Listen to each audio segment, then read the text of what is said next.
A child can learn fear without anyone raising their voice. A phone keeps buzzing, and a little hand stops reaching. In that silence, a mother realizes she's being moved like an object, for her own good. And the moment she finally speaks, the house doesn't feel like home anymore. Tonight's story follows a small wooden house that's too quiet. Care arrives like rules. Love arrives late. A child learns what buzzing phones mean, and a mother learns what silence costs. Some choices sound practical. Some become permanent. Alex's mother came into the wooden house with a small metal bowl of porridge and set it on the low table. She didn't knock. She didn't ask. She waited until Tu Na looked at it. Tu Na sat on the edge of the bed, one hand over her belly. Henry stayed pressed against her knee, quiet and watchful. "Eat," Alex's mother said. Tu Na nodded but didn't reach for the spoon. Alex's mother sat across from her, voice calm, almost casual. "Do you ever feel like you're being left behind?" Tu Na stiffened. She wanted to answer the safe way. "No, I'm fine." But her mouth went dry. "I don't want to think that way," she said, and it sounded like an apology. Alex's mother nodded once. "Not wanting to think it doesn't mean it isn't happening." Tu Na turned her face slightly. Henry leaned closer without a sound, his small hand pressing into her leg. "I'm scared," Tu Na admitted. "If I get weak, I'll lose everything." Alex's mother let the silence sit, then said, steady and clear, "You won't lose your child, but you have to be brave enough to speak." Brave enough to speak. Tu Na forced her hand to pick up the spoon. One small bite. Warmth that came with rules. "After this, you lie down," Alex's mother said. "No chores, no lifting, no carrying heavy things." Tu Na's eyes flicked to Henry. "I can't not carry him." "Then you carry him sitting down," Alex's mother replied. "You don't chase him. You don't push your body." A phone buzzed outside. Once. Twice. Henry froze, then pressed closer to Tu Na's side. Not fear of the sound. Fear of what came after. Alex's mother looked toward the doorway. A moment later, Alex's voice came from the yard, low and controlled. Then he stepped into the house. He paused when he saw his mother there. Tu Na looked at him. Henry looked at him. Alex looked at Tu Na first, then at Henry, then at the bowl. "Mom," Alex said. His mother stood. "Your wife is pale," she said. "And this house looks like it's holding its breath." "I'm here now," Alex said. "Turn off your phone," she answered. Alex's hand went to his pocket by instinct. The phone buzzed again. "I have contracts," Alex said. "Partners, inspections. If I don't answer..." "You can answer after you look at your wife," his mother cut in. Alex stepped closer to the bed. "Are you okay?" he asked. Tu Na nodded too quickly. "I'm fine." Both of them knew it was a lie. Henry reached for Alex's pant leg. Not playful, just a small grip like anchoring himself. Alex crouched slightly and let him hold on. Alex's mother moved around the room. Medicine packets lined up. Warm water set near the bed. A clinic follow-up slip taped to the wooden wall above where Tu Na would lie. Tu Na watched the paper stick to the wall. It looked like care. It also looked like a sentence. Her phone buzzed again. "Turn it off," his mother said, quiet but edged. Alex hesitated. A small pause. But in a room this silent, it sounded loud. Tu Na saw it. Henry saw it. Tu Na heard herself speak before she could stop it. "Just listen to your mother." The second the sentence landed, she regretted it. She saw Alex flinch. She had never used his mother like a lever before, but she was tired, and she wanted the buzzing to stop. She wanted Henry to stop freezing. Alex powered the phone off. The silence that followed was heavy, but for 1 second it felt like relief. Henry's shoulders dropped like his body had been holding its breath. Alex's mother didn't soften. "If you can't stay," she said, "then I will. But this house must be quiet." "I can stay," Alex replied. His mother's eyes narrowed. "Can you?" Alex didn't answer fast enough. A soft knock came at the door frame. Ba Tang stepped in and stayed near the threshold. She didn't greet anyone. She only looked at Tu Na, then at Henry, then at Alex, as if measuring who was still present. Alex's mother said, "Good, you're here. She needs help." Ba Tang's voice stayed even. "She needs to be asked what she wants." The room went quiet again. Tu Na opened her mouth, then closed it, brave enough to speak. Speaking meant conflict. Then the second phone buzzed on the table, the company emergency phone Alex had left behind.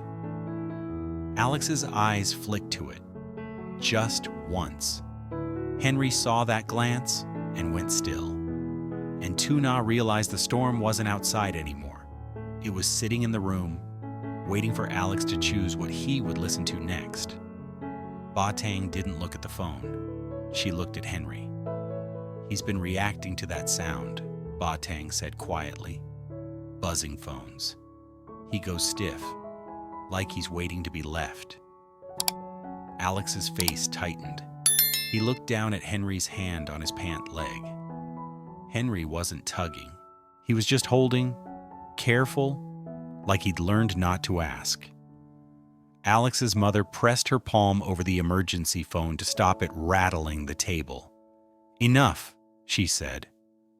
Alex exhaled once, controlled.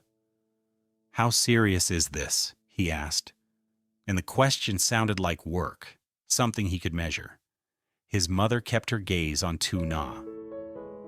"Serious enough that she can't keep living like she's alone," she said. Then she turned to Tu Na. "You're going to the city," she said. "Doctors nearby, a clean house, quiet." Tu Na lifted her head. The city sounded like safety. It also sounded like distance. "And Henry?" Tu Na asked. Alex's mother hesitated, quick but real, then said, "Henry stays here for now, with Ba Tang. He'll be fine." Tu Na's arms tightened around Henry. Henry leaned into her without a sound. Ba Tang's voice stayed steady. "If she goes," she said, "Henry will remember who let her leave." The emergency phone buzzed again under Alex's mother's hand. Alex's eyes went to it, then to Henry, then back to Tu Na. And the room waited for him to decide what mattered first. Alex didn't answer right away. He just stood there, between the bed and the door, like he was trying to hold two worlds apart with his body. The emergency phone buzzed again under his mother's hand. She didn't move away from it. She kept her palm there like she could press the whole problem down. Alex cleared his throat. "Mom, don't push her." His mother looked at him. "I'm not pushing," she said. "I'm saving her." Tu Na's throat burned. Saving always sounded kind, but saving also meant deciding for someone, moving them, managing them. Henry shifted closer into Tu Na's side. His fingers tightened on her shirt, not tugging, not crying, just holding on like he didn't trust the room. Alex rubbed his face with one hand, tired. "We can arrange checkups here," he said. "Doctors can come. We can go to the clinic and return the same day." His mother didn't even blink. "And when the pregnancy gets harder," she asked, "when she needs monitoring, you'll drive back and forth while you run a company?" Alex opened his mouth, closed it. That pause was small, but everyone heard it. Ba Tang heard it too. "That's the problem," she said quietly. He pauses, and a child learns the pause. Alex turned to her. "I'm here," he said. like the words could fix what Henry's body had already learned. Ba Tang didn't argue. She just nodded once. "Then be here," she said. Alex's mother's tone stayed calm, but the control underneath was obvious now. "Tu Na lies down," she said. "No work, no carrying Henry around all day. You rest." Tu Na forced herself to speak. "Henry is one," she said. "He doesn't understand rest. He just wants me." His mother's mouth tightened. "Then we bring Henry to the city too," she said. Tu Na's head lifted so fast it made her dizzy. "No." The word came out clean, not loud, just firm. Alex's mother stared at her, surprised by how fast it came. Tu Na swallowed once. "I'm not giving Henry to anyone," she said. "Not in the city. Not anywhere." Henry pressed his forehead into her side, as if he understood the word giving, as if he understood the danger in it. Alex shifted his weight, uncomfortable. "Mom," he said again, a warning this time. "Don't," his mother cut him off. "Don't what?" she asked. "Don't say what needs to be said? Look at her." She pointed with her chin, not her hand. "She's pale. She's shaken. This house is not safe for her right now." Tu Na felt her chest tighten. Safe. Again with the word that sounded caring and still felt like a cage. Ba Tang spoke softly. "Safety isn't only walls," she said. "It's not being treated like she's replaceable." Alex's mother's eyes narrowed. "Nobody is replacing her." Ba Tang didn't raise her voice.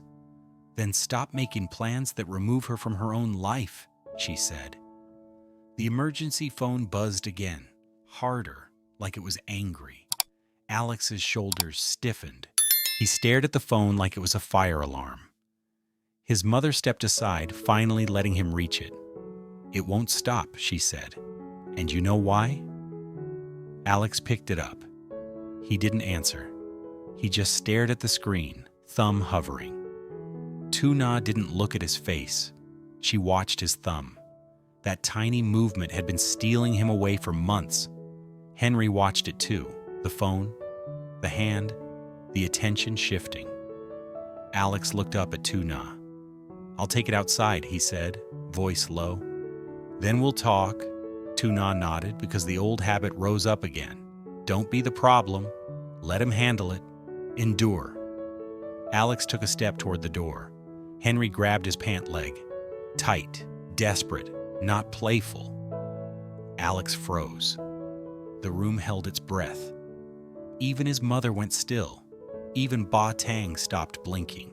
Alex bent down carefully, as if gentle hands could prevent damage. "Hey," he said softly. "I'm right here." Henry didn't let go. His small body was rigid, like he had learned this moment already. Like he'd been through it enough times to know what came next. Alex's mother spoke in the same calm tone she used for everything. "Henry," she said, "let go. Alex has responsibilities." Henry didn't understand the word responsibilities. He understood the tone. The tone meant adults were about to walk away. His grip tightened. Alex stared down at him, jaw tight.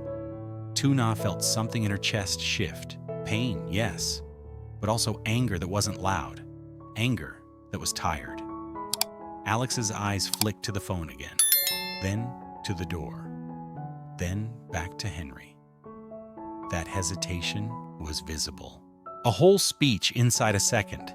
Tu Na heard her own voice change, low, firm, not begging. "Alex," she said, "if you walk out now, don't come back and say you didn't know." The words landed like a slap, without sound. Alex's mother's eyes sharpened. Ba Tang didn't move. She just watched Tu Na like she'd been waiting for this. Henry loosened his grip for a second, not calm, just listening to the shift in his mother. Tu Na kept her eyes on Henry as she spoke, like she wanted him to learn something different than fear. "I've been enduring," she said. 2 sentences, no more. I thought endurance was love, but Henry is learning silence." Alex's face changed. His mouth opened, but no sound came. His mother stepped forward, controlled. "Tu Na," she said, "don't turn this into drama." Tu Na didn't look at her. She didn't need to. She looked at Alex. "I'm not turning it into anything," she said. "It already is." The phone buzzed in Alex's hand again, loud in the quiet room. Alex breathed in. He looked at Henry. Henry wasn't crying. That was the worst part. His eyes were wide and fixed on Alex like he was recording every movement, like this would become a permanent memory, because his body had no choice. Alex slowly peeled Henry's fingers off his pant leg. He did it gently, like he was trying to avoid hurting him. But gentle still breaks things. Henry's hand fell back to his side. He didn't reach again. Tu Na felt something go cold inside her. Not hatred, not rage. Just a sudden, clear understanding of what Henry had learned. Alex turned toward the door. He didn't meet Tu Na's eyes when he answered. "Hello," he said, voice steady. CEO voice. "I'm listening." And he stepped outside. Tu Na didn't chase him. She didn't call him back. She sat there with Henry in her arms and felt the weight of the silence he had just swallowed. From outside, Alex's voice drifted in through the open doorway. Calm, professional, present for everyone except the people behind him. Alex's mother exhaled, almost relieved. "Good," she said. "Now we can do what's necessary." Tu Na lifted her head slowly. Her eyes were wet, but her voice didn't shake. "No," she said. Alex's mother frowned. "What do you mean, no?" Tu Na tightened her hold on Henry, not to hide him, but to remind herself he was real. He was here. He was watching. "I mean," Tu Na said, each word quiet and clear, "I will not be moved like luggage." Ba Tang's gaze softened for 1 second, then steadied again, ready for what would come next. Alex's mother stared at Tu Na like she didn't recognize her. "You're being stubborn," she said, but it didn't sound sure anymore. Tu Na shook her head once. "I'm being a mother," she said. Henry stared at the doorway where Alex had disappeared. He didn't cry. He didn't speak. He just watched, too still for a child that small. And Tu Na knew, with a certainty that dropped heavy in her stomach, that this silence would stay with him. Not the sound of a phone, not the sound of a door. The silence after someone leaves. Tu Na pressed her palm to her belly, grounding herself. Then she looked at Ba Tang. Ba Tang didn't tell her what to do.